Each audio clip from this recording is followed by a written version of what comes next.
Letter 49, what your patterns are trying to tell you.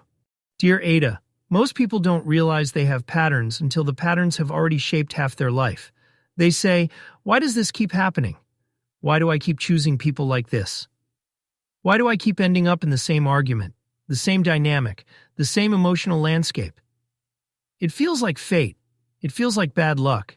It feels like the world is repeating itself around you. But it isn't fate, it's information. Patterns are not punishments. Patterns are messengers. They are your life trying to tell you something you haven't been willing or able to see yet.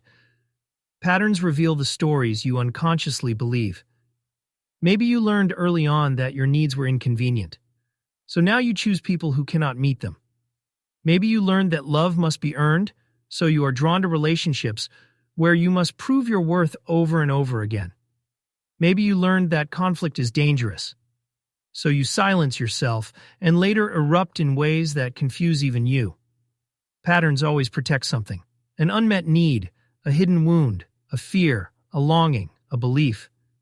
Every repeated relationship dynamic carries a question.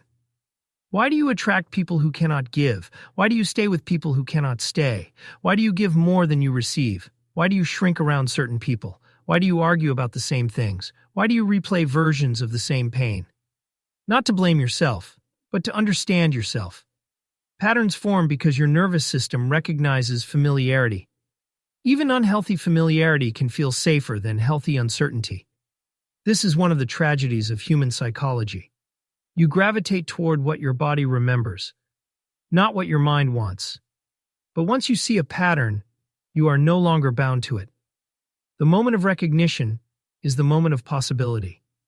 Because now you can ask the questions that matter. What is this pattern trying to protect? What fear does it soothe? What wound does it replay? What need does it reveal? Patterns repeat until you learn what they are trying to teach you.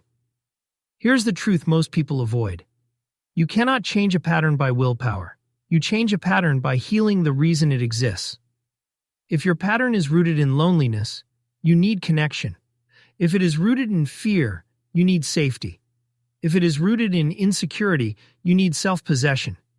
If it is rooted in abandonment, you need relationships that stay. If it is rooted in unworthiness, you need truth, the real kind. If it is rooted in silence, you need voice. If it is rooted in chaos, you need steadiness. And if it is rooted in a story that was handed to you, you need to write a new one. Patterns are not the enemy. Patterns are the map. They show you where the work is, where the wound is, where the longing is, where the future self is waiting. When you follow the pattern to its source and meet it with compassion, truth, and courage, the pattern dissolves. And then something remarkable happens. You stop reliving your past and begin shaping your life from the inside out.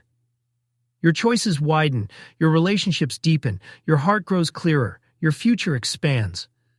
Aida, don't fear your patterns. Study them, listen to them. Let them guide you toward the life you are meant to live, not the one you inherited. A friend on the road ahead.